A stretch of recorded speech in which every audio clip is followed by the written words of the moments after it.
So y'all, this the end.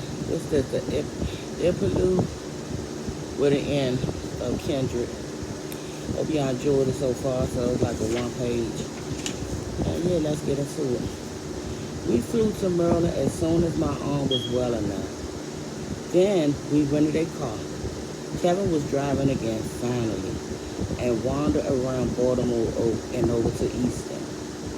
There was a bridge now, not the steamship Rufus had used. At last, I got a good look at the town I had lived so near and seen so little of. We found the courthouse and an old church.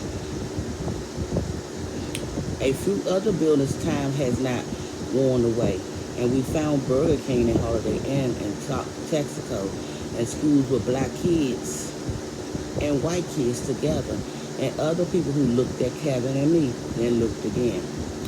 We went into the countryside, into what was still woods and farmlands, and found a few of the old houses. A couple of them could have been the Whalen's house. They were well kept and handsome, but basically they were the same red brick colonials. But Rufus' house was gone, as nearly as we could tell.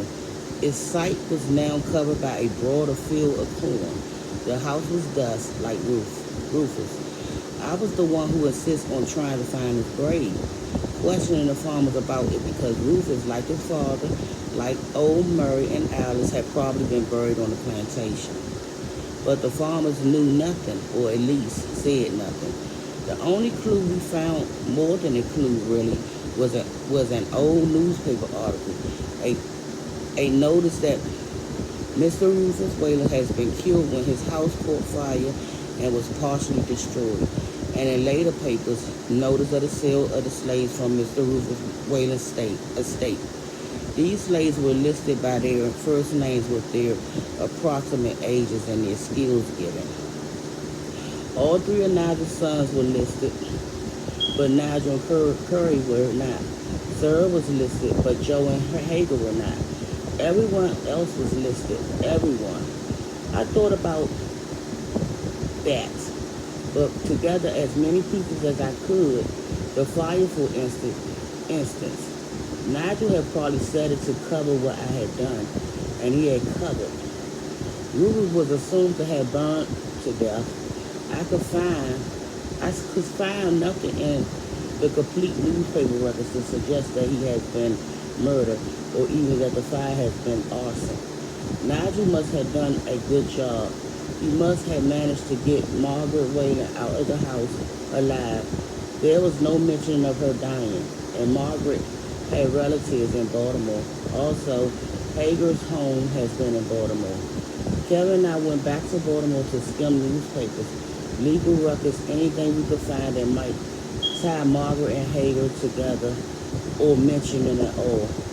Margaret might have taken both children. Her house with Alice dead, she had to accept them.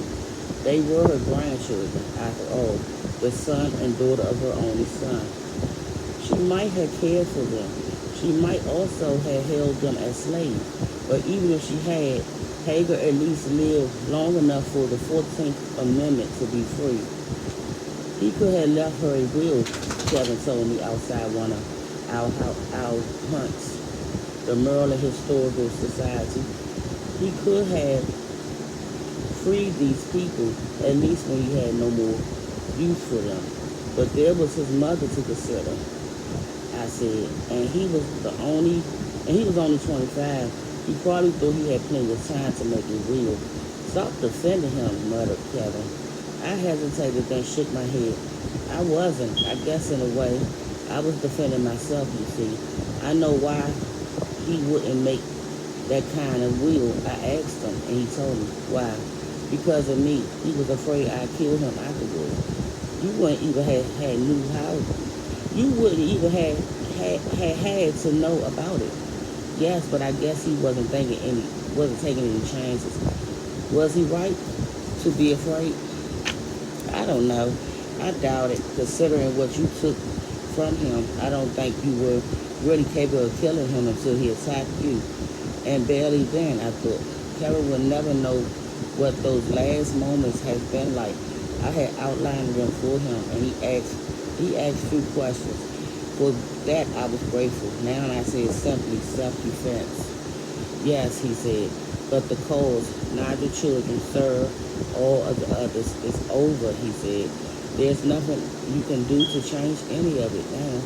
I know. I drew a deep breath. I wonder whether the children were allowed to stay together, maybe stay to serve.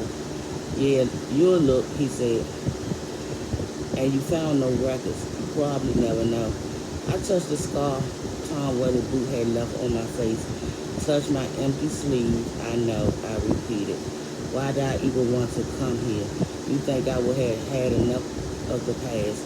You probably needed to come for the same reason I did, he shrugged, to try to understand, to touch solid evidence that those people existed, to reassure yourself that you're sane. I look back at the brick building of the Historical Society itself, a converted early mansion.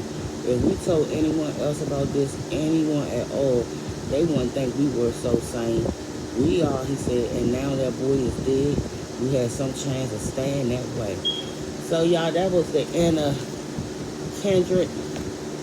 We're going to do something different next week. And it's going to be reading again. But I'm going to let y'all know when I come back Monday. So, y'all, please like, share, comment, and subscribe. Thank y'all for being patient with this hard book by Marietta.